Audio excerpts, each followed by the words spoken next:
Okay, so I'm outside walking the dog, so you're gonna hear some weird background noises, and just ignore that. Anywho,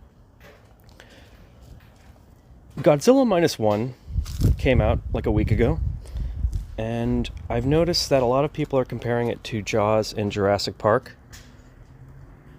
And I saw the movie a week ago, and I'm gonna see it again tonight, which, by the way, I don't remember the last. Lord of the Rings was probably the last time I watched a movie more than once in theaters, so it's been a while. Anyhow, I was thinking about why does this movie remind people, and myself included, of Jaws and Jurassic Park, where when I was explaining the movie to my friends, I was like, well, it's the best movie since Jurassic Park, and like Jaws. Like I even felt that way too subconsciously, where I was like, yeah, it's one of those genre movies that fits, like they fit together so nicely, like those three movies together. They feel like evolutions of each other. But what's more important is the thematic element of Godzilla Minus One and the thematic element of Jurassic Park and the thematic element of Jaws are all basically identical. Godzilla Minus One has combined both thematic elements of Jurassic Park and Jaws together. And I will explain the thematic element of Jurassic Park right now, which most people are completely unaware of consciously. They're aware of it subconsciously, but they're not aware of it consciously. So, Jurassic Park is the most popular movie in that franchise by far, and it's the first movie. Most people, if you ask them what Jurassic Park is about, they'll tell you it's about like dinosaurs and escaping dinosaurs on an island or blah, blah, blah. That's not really what the movie's about. That's just the plot. The movie's actually about the theme, and the theme is the most important part of any story.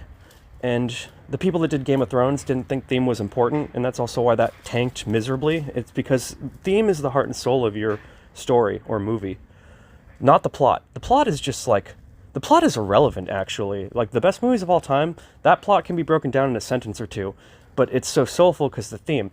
The theme of Jurassic Park is this. Our main character is Alan Grant, and he has a woman who wants to start a family with him, and he does not want to do that. He does not want to start a family with this woman. He doesn't want to have kids. He doesn't like kids. Then, thematically, he is forced to become the father figure to these two kids that he does not want to. Like, he's stuck with them, and he has to deal with them. And they're also in, dinosaur crazy island, situation. And the point is this, at the end of the movie, his character has decided that he's ready to be a father with his woman. And that's what that whole shot at the end of the helicopter is, when he's, like, looking at the two kids and smiling back at her. His character has learned to become an adult male. He's evolved. He went from being a selfish person who didn't want to have a family to now being like, yeah, I see where you're coming from, and I'm ready. And that's why that movie resonated with people, and that's why it's everyone's favorite, because you have a story of someone learning to become a good father. And whether you have one or not, it's just kind of something that humanity can get behind subconsciously. And none of the other Jurassic Park movies are even remotely about that. And that's why they're forgettable and no one cares. Okay? And so the same thing is going on with Godzilla Minus One, where the main character has the wife and child that he doesn't want thrust upon him, and he doesn't want it. He's kind of mean about it, actually, for a while. But, of course, by the end of the movie, he comes around and he loves these people and they're his family, So it's the exact same thematic element. And I feel like that's actually why it's reminding people of Jurassic Park, is because the actual soul of the story is very similar. It's tapping on these desires for, like, love and family that people have, like, deep rooted inside of them, And then thematically it reminds people of Jaws, because Jaws is about man's overcoming a monster, and it's not like in Jaws they have a lot of help for dealing with the shark. Like, it's just them on a boat, and three of them, And then at the end of it's very similar at the end of Godzilla Minus One, where it's like, it's not the military taking out Godzilla, it's like some dudes in boats. So, anyhow, I highly recommend people see Godzilla Minus One. It is the best movie since Jurassic Park. It can totally hang. Usually when I like a movie, I'll have to compare it to other movies it can hang with. And when I say hang with, I mean like they're companion pieces. They go together so nicely. So an example of that would be Brendan Fraser's The Mummy can hang with Raiders of the Lost Ark and Last Crusade. Brendan Fraser's The Mummy is a better movie than Temple of Doom or Kingdom of the Crystal Skull or whatever the newest one is. Like, it can hang, and that's what I mean. And so I'm like, If The Mummy can hang with Indiana Jones for sure, then I'm just telling you, Godzilla Minus One can hang with Jurassic Park and Jaws.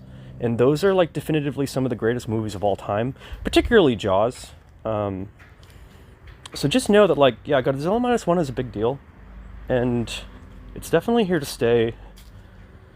And it's definitely going to be one of those things that's culturally relevant down the road, you know? It's just too early. Dude, that movie had no marketing and no advertising. And even I didn't want to go see a movie with subtitles. I was like, oh man, I haven't done this in a while.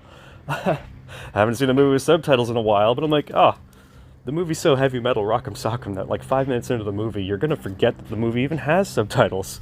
Because you will be like just so all in so quickly. Like, it doesn't waste any time.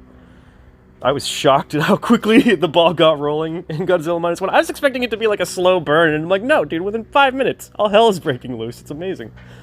And then the human story. Anyway, this is not a Godzilla review. I was just going to talk about why it's reminding people of Jurassic Park and Jaws. And I think that's good enough. Everyone take it easy, and, you know, everyone enjoy the rest of their weekend. Try to see Godzilla Minus One, because it's only in theaters in America for like 4 to 5 more days. This is theoretically the last weekend it's going to play in, so try to see it on Sunday, you know, anywhere.